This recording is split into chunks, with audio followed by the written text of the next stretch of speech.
2 chiffres et une date suffisent à fissurer un équilibre institutionnel déjà fragile.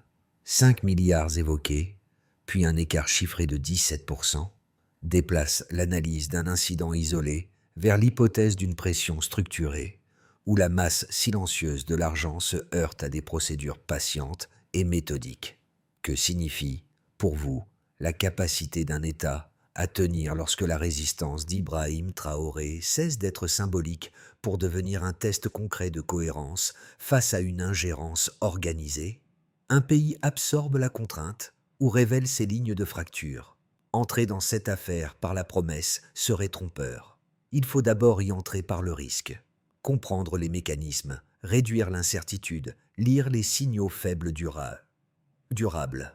Le risque central tient à un enchaînement discret. Lorsque des pressions extérieures méthodiques exploitent des failles institutionnelles minimes, l'érosion ne se voit pas immédiatement, mais elle modifie progressivement les leviers de souveraineté. L'enjeu n'est donc pas l'épisode isolé, mais la capacité d'un système à préserver une cohérence stratégique sous contraintes cumulatives. Cette analyse se fixe une limite claire. Ne travailler qu'à partir des éléments disponibles, sans extrapolation ni intention prêtée. Elle vise à montrer comment une tentative de corruption avortée devient un révélateur de dynamiques politiques, économiques et sécuritaires plus larges, précisément parce qu'elle échoue. Le fil conducteur repose sur une logique simple. Les dérives structurelles apparaissent rarement par rupture brutale. Elles s'installent par accumulation de micro-variations. Si un seul chiffre déplace une enquête entière, que dit-il du système qui l'a produit? L'idée, sur le plan méthodologique, est de suivre pas à pas comment un État, fragilisé, peut néanmoins maintenir une cohérence opérationnelle face à une pression organisée, sans céder à la lecture spectaculaire. Un écart mesuré de 17% a suffi à déplacer l'analyse d'une anomalie ponctuelle vers l'hypothèse d'un schéma récurrent. Ce chiffre, apparemment technique, marque le moment où la vérification cesse d'être défensive pour devenir structurelle. À partir de là, la tentative de corruption visant le cercle opérationnel d'Ibrahim Traoré ne peut plus être lue comme un épisode isolé, mais comme un point d'entrée révélant une logique d'accumulation de pression. Le contexte immédiat est celui d'un environnement institutionnel déjà contraint, où chaque variation chiffrée compte davantage qu'un récit spectaculaire. Les équipes chargées de l'analyse ne cherchent pas un coupable unique. Elles s'attachent à comprendre comment des micro-écarts, tolérables pris séparément, finissent par recomposer une trajectoire. L'enquête progresse ainsi par couches successives: observation des flux, comparaison avec des périodes de référence, puis mise en relation avec des comportements jugés atypiques. Un micro-détail, souvent négligé, devient central. La logique d'accumulation. Les pressions n'agissent pas frontalement. Elles testent, attendent, exploitent la moindre faille institutionnelle sans jamais provoquer de rupture immédiate. Cette méthode explique pourquoi les premiers signaux n'ont pas déclenché d'alerte spectaculaire. Ils ont d'abord pris la forme de variations statistiques, replacées dans une chronologie plus longue pour en mesurer la cohérence. Dans ce cadre, la mention récurrente d'Ibrahim Traoré dans les documents ne renvoie pas à une figure personnelle, mais à une fonction dans l'équation stratégique. Elle sert de repère autour duquel se cristallisent des tentatives d'influence, précisément parce que la stabilité du dispositif dépend de la solidité de ce centre décisionnel. Le récit gagne alors en clarté. L'enjeu n'est pas l'acte de corruption en lui-même, mais ce qu'il révèle sur la manière dont un système absorbe ou rejette une pression organisée. Si un chiffre suffit à reconfigurer la lecture d'une affaire, que disent les signaux encore silencieux du reste du système? Le récit se structure autour d'un groupe restreint d'officiers chargés d'une mission précise: observer sans interpréter. Leur rôle n'est pas d'anticiper une menace, mais d'enregistrer méthodiquement des faits, afin de distinguer ce qui relève d'une fluctuation ordinaire de ce qui signale une dérive. Ce choix d'un guide opérationnel, plutôt qu'un décideur visible, permet de comprendre comment l'affaire progresse sans bruit. Leur travail commence par des gestes simples: consignation des déplacements, vérification des contacts, rapprochement d'horaires et de lieux. Pris isolément, aucun élément ne justifie une alerte. Mais la répétition crée une texture inhabituelle. Aller-retour entre sites civils et militaires, interactions discrètes, comportements qui ne correspondent à aucun motif administratif clair. L'impact précoce n'est pas une arrestation, mais un déplacement de l'attention interne. À mesure que les observations s'accumulent, la chaîne hiérarchique ajuste ses priorités. Non par crainte immédiate, mais par prudence méthodologique. Les échanges entre unités deviennent de plus fréquents, les comparaisons plus fines, les seuils de tolérance légèrement resserrés. Cette phase révèle un premier effet tangible. La vigilance institutionnelle se transforme en routine, sans modifier la continuité des opérations. Dans cet espace, la référence à Ibrahim Traoré apparaît en arrière-plan comme un point de stabilité fonctionnelle. Elle n'oriente pas l'action quotidienne, mais sert de repère implicite lorsque les informations remontent vers le centre décisionnel. L'impact est donc indirect. Ce n'est pas la figure qui agit, mais la cohérence du cadre qu'elle représente. Un signal mineur peut recalibrer tout un dispositif. Avant, il n'y avait que des signaux discrets, tolérables, pris séparément. Après, chaque détail s'inscrit dans une séquence lisible. L'activation commence lorsque les observations accumulées cessent d'être archivées pour devenir des points de décision. Les officiers chargés du suivi ne changent pas de méthode. Ils en changent l'usage. Les déplacements inhabituels du visiteur étranger, jusque-là consignés, sont désormais croisés avec des horaires, des lieux et des contacts. Rien n'est accéléré. Tout est ordonné. La progression repose sur une règle simple: ne jamais agir avant que les faits ne se confirment entre eux. La phase suivante se densifie.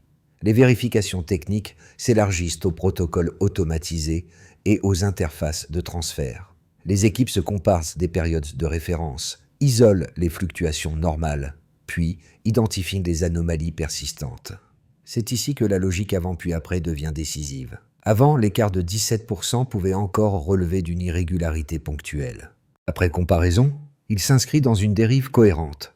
Ce basculement transforme l'enquête. Elle n'est plus réactive, elle devient structurante. Le rythme reste volontairement lent.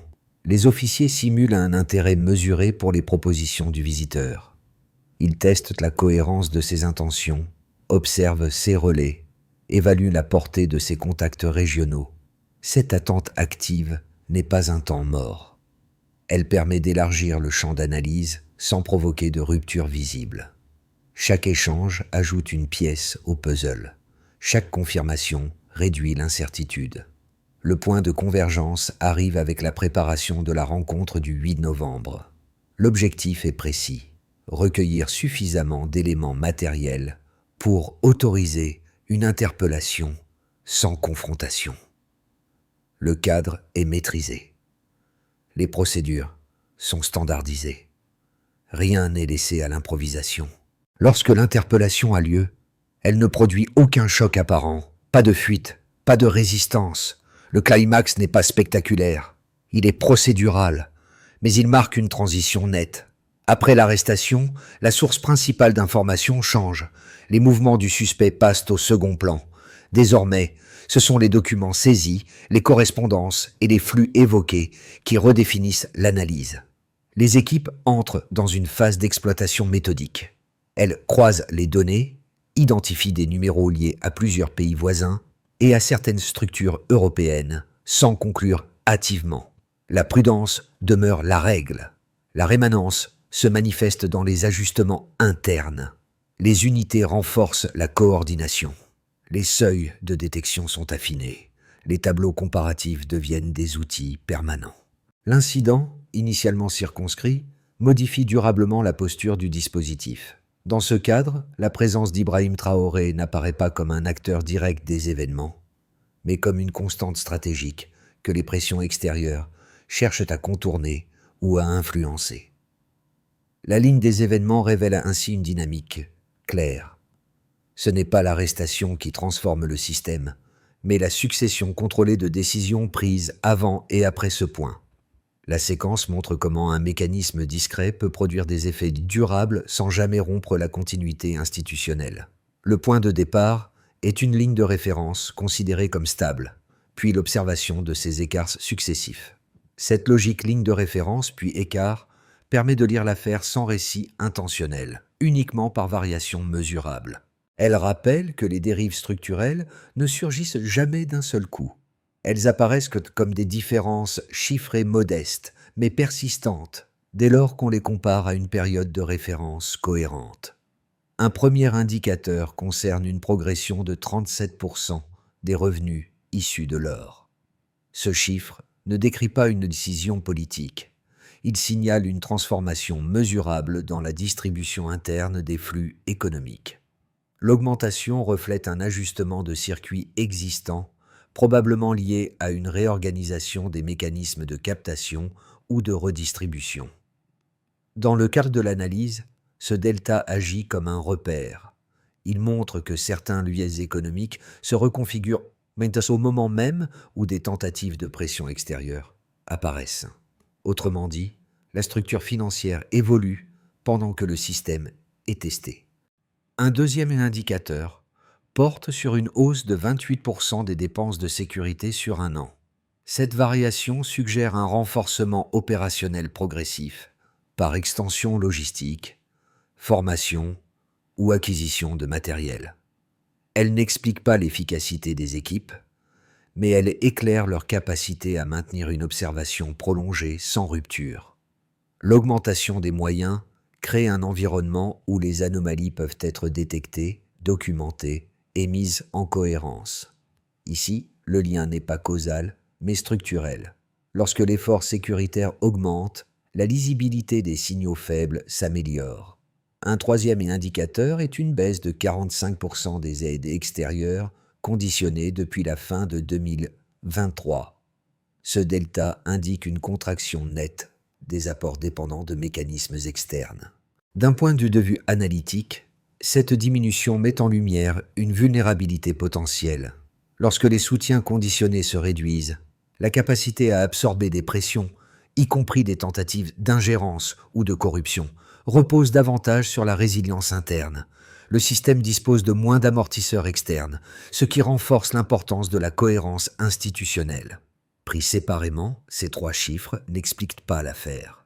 Pris ensemble, ils dessinent un terrain de fond. Une économie où certains flux internes progressent, un appareil sécuritaire qui se renforce et des appuis extérieurs qui se contractent forment un environnement propice à des tests de résistance. Les anomalies détectées dans les flux internes, l'écart initial de 7% et la tentative de corruption avortée ne surviennent pas dans un vide. Ils s'inscrivent donc dans ce contexte de delta simultané.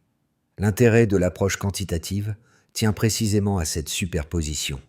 Elle permet de relier un micro-événement, un incident ciblé autour du cercle opérationnel d'Ibrahim Traoré, à des transformations plus larges sans attribuer d'intention. Les chiffres servent de balise. Ils n'accusent pas, ils orientent la lecture. Chaque delta réduit le champ des hypothèses plausibles et renforce la nécessité d'une analyse méthodique plutôt que narrative.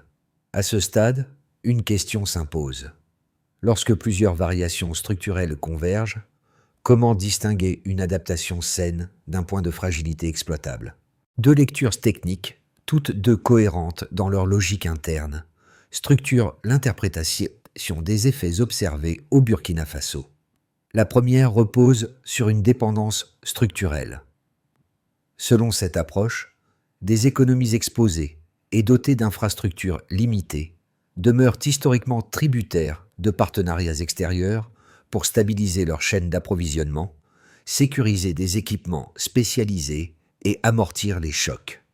La contraction de certains flux, notamment les aides conditionnées, est alors lue comme un facteur de tension susceptible d'affecter la continuité des services et la réactivité institutionnelle. Dans cette perspective, la vigilance accrue apparaît comme un coût nécessaire, mais potentiellement fragile si les amortisseurs externes se réduisent durablement. La seconde lecture privilégie l'angle de l'autonomie institutionnelle. Elle observe que la baisse des soutiens extérieurs peut coexister avec une réorientation interne des ressources, lorsque des secteurs capables d'absorber davantage de flux, comme l'or, progressent. L'augmentation des revenus internes et l'effort sécuritaire soutenu sont alors interprétés comme des mécanismes d'ajustement qui renforcent la capacité du système à détecter, documenter et neutraliser des pressions. Dans cette optique, la résilience découle moins de la continuité des partenariats que de la cohérence des procédures et de la discipline méthodologique. Ces deux thèses traitent les mêmes données et aboutissent à des conclusions différentes. La dépendance structurelle insiste sur les risques indirects liés aux chaînes logistiques et aux délais organisationnels. L'autonomie institutionnelle valorise la plasticité des circuits internes et l'apprentissage opérationnel issu des incidents. Pourtant, elles convergent sur un point factuel essentiel. Des deltas mesurables, hausse, baisse, écart, modifient tout le cadre dans lequel un incident ciblé prend sens. La réponse la plus robuste consiste à ne pas trancher. Les données disponibles n'invalident aucune des deux lectures. Elles décrivent des mécanismes réels, indépendants des intentions, et opérant simultanément. La tentative de corruption avortée, replacée dans ce champ, devient un révélateur. Elle montre comment un système peut à la fois subir des contraintes et développer des capacités d'absorption.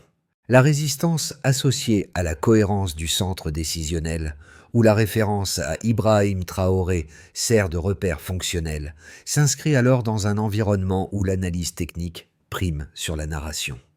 L'enjeu analytique n'est donc pas de choisir un camp, mais d'identifier où ces mécanismes se renforcent mutuellement et où ils créent des zones de friction. C'est dans cet entre-deux que se joue la compréhension opérationnelle de l'affaire.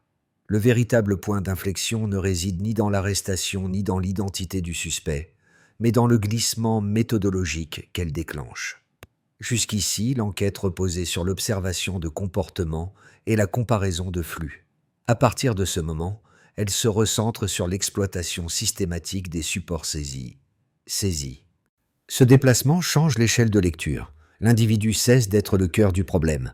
Le réseau potentiel devient l'objet principal de l'analyse. Les correspondances, listes de contacts et traces financières élargissent immédiatement le périmètre de vérification. Des numéros liés à plusieurs pays voisins et à certaines structures européennes apparaissent sans établir de preuves définitives, mais suffisamment cohérents pour imposer une reconfiguration du cadre analytique. La prudence reste totale. Aucun lien n'est surinterprété.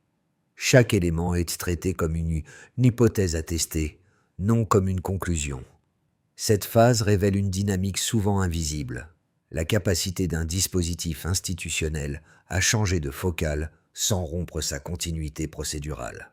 L'enquête ne s'emballe pas, elle se densifie. Les équipes passent d'une logique de suivi à une logique de cartographie, où les relations comptent davantage que les intentions supposées.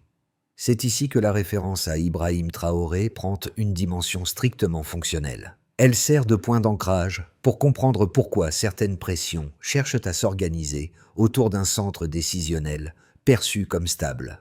La révélation de mi-parcours tient donc en ceci.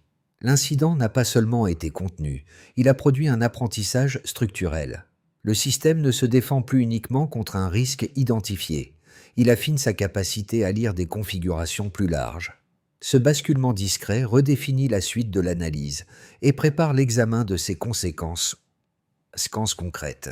Les effets de la séquence révélée ne se mesurent pas seulement à l'échelle de l'enquête, mais dans la manière dont elle reconfigure l'environnement opérationnel de plusieurs catégories et d'acteurs. Le passage d'un suivi individuel à une cartographie de réseaux potentiels impose une lecture transversale des impacts. Il ne s'agit pas d'anticiper des orientations politiques, mais d'observer comment une perturbation structurelle, même contenue, modifie les pratiques, les priorités et les marges de manœuvre. Pour les administrations publiques, l'incident entraîne un resserrement méthodologique. Les contrôles périodiques des flux laissent place à une vigilance plus continue afin d'identifier des micro-écarts, avant qu'ils ne s'agrègent. Cette évolution implique des réaffectations internes et une coordination accrue entre unités, ce qui peut allonger certains délais de traitement. L'effet concret n'est pas une paralysie, mais une friction temporaire liée à l'apprentissage de nouveaux protocoles. La chaîne décisionnelle devient plus attentive aux incohérences, ce qui renforce la traçabilité au prix d'une charge analytique plus élevée. Pour les entreprises et les acteurs économiques, l'impact se manifeste par des ajustements logistiques.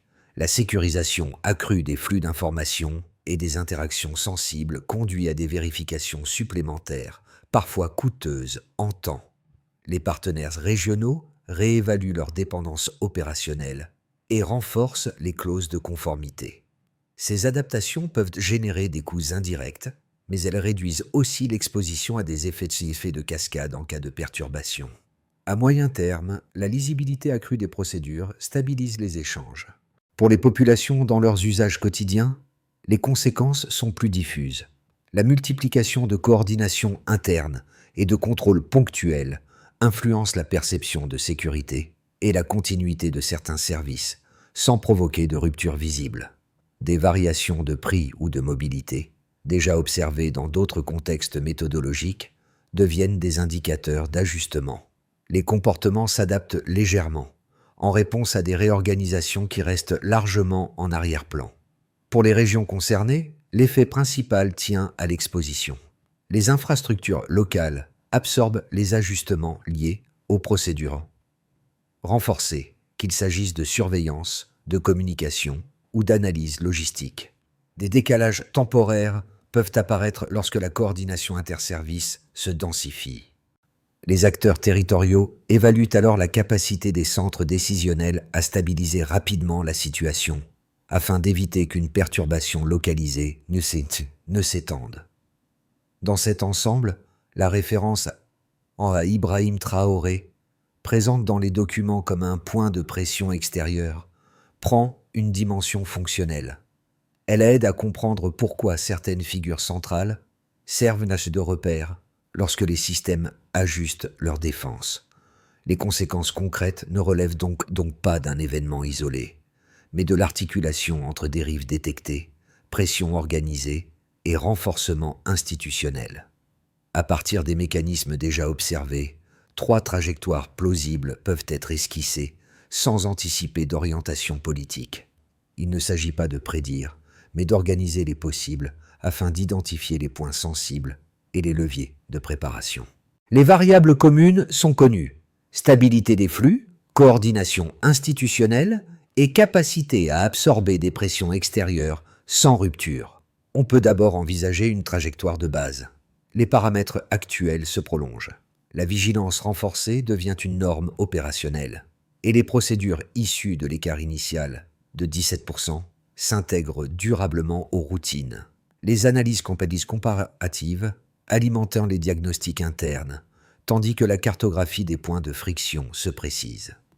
L'environnement extérieur reste variable, mais lisible. Les administrations maintiennent la cohérence des opérations au prix d'une charge analytique plus élevée. Les acteurs économiques s'ajustent progressivement, réduisant l'incertitude sans accélération majeure. On peut aussi envisager une trajectoire plus favorable. Plusieurs facteurs convergent favorablement. Les capacités QTC internes se consolident plus vite que prévu, grâce à l'apprentissage tiré de l'exploitation documentaire post-interpellation. La coordination entre unités gagne en fluidité, les seuils d'alerte sont mieux calibrés et les anomalies résiduelles diminuent.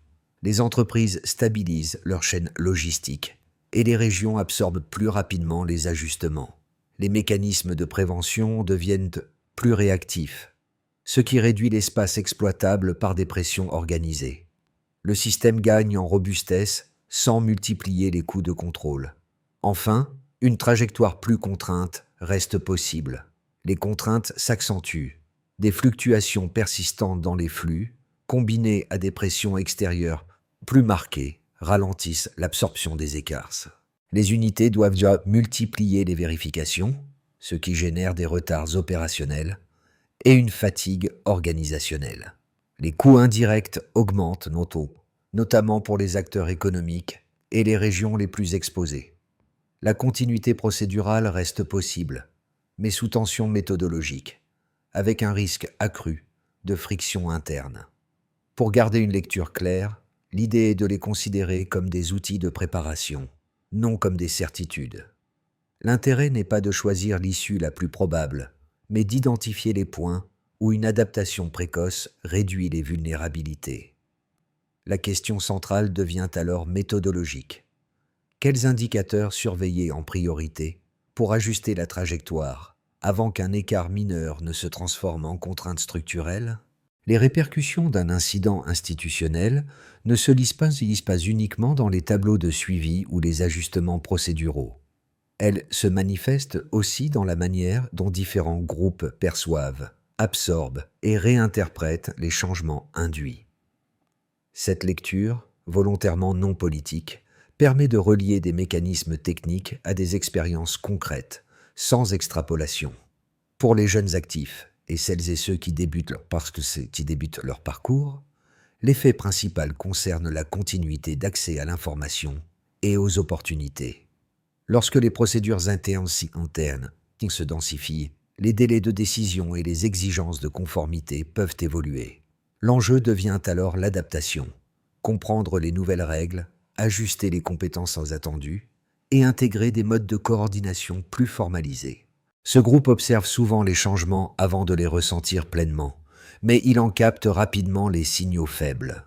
Pour les ménages, les communautés locales et les activités régulières, l'impact se mesure par la stabilité du quotidien. Les ajustements institutionnels, même discrets, peuvent influencer les prix, la mobilité ou l'accès à certains services. Rien n'est brutal, mais des variations apparaissent. La résilience des circuits locaux et la capacité à maintenir des routines deviennent des repères essentiels pour évaluer la solidité du système dans son ensemble. Pour les acteurs mobiles, la diaspora et les structures externes, la question centrale est la fluidité des échanges. Les renforcements de contrôle et de coordination peuvent générer des frictions temporaires, affectant la circulation de l'information ou des ressources. Ces acteurs s'ajustent en diversifiant leurs points d'appui et en renforçant la traçabilité de leurs interactions afin de préserver la continuité des liens. Pris ensemble, ces regards se composent d'un paysage où chacun absorbe différemment les effets d'un même événement.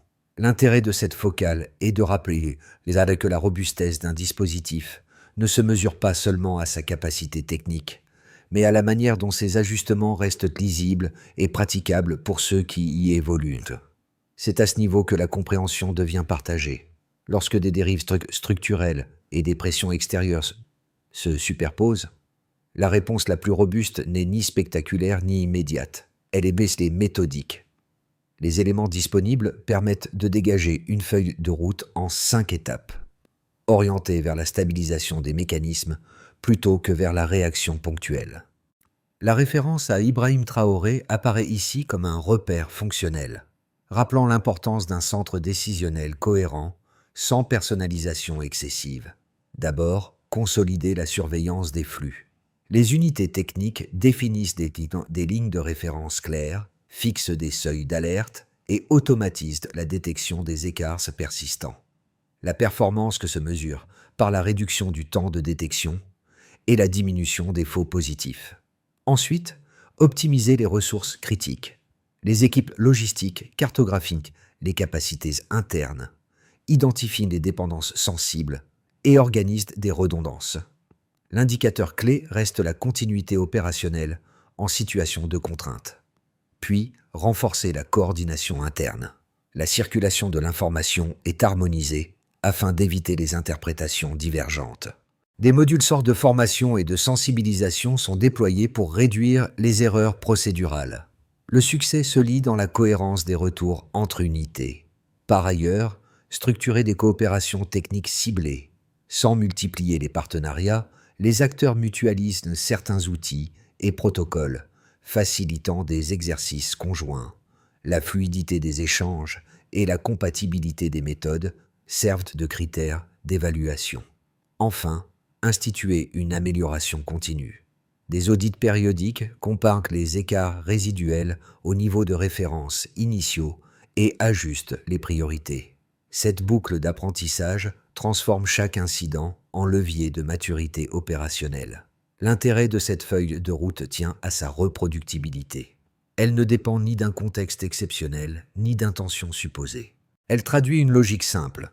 Plus un système apprend à partir de ses propres écarts, moins il devient vulnérable aux pressions organisées.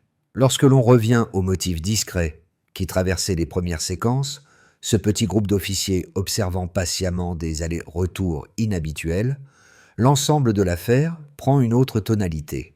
Ce n'est plus une suite d'étapes techniques, mais la démonstration d'une capacité institutionnelle à transformer une observation isolée en apprentissage durable. Chaque geste méthodique, chaque comparaison de flux, chaque décision différée a contribué à construire une continuité plutôt qu'une réaction.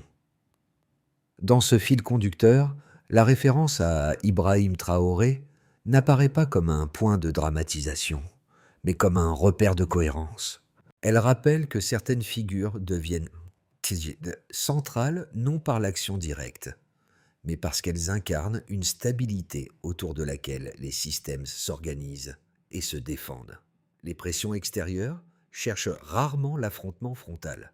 Elles testent la solidité des mécanismes, la discipline des procédures et la capacité à relier des signaux faibles. Le retour d'expérience constitue alors le véritable héritage de la séquence. L'incident n'a pas seulement été contenu, il a affiné les méthodes, clarifié les seuils et renforcé la coordination. La maturité ne naît pas du spectaculaire, mais de l'accumulation maîtrisée. La solidité se construit dans la continuité,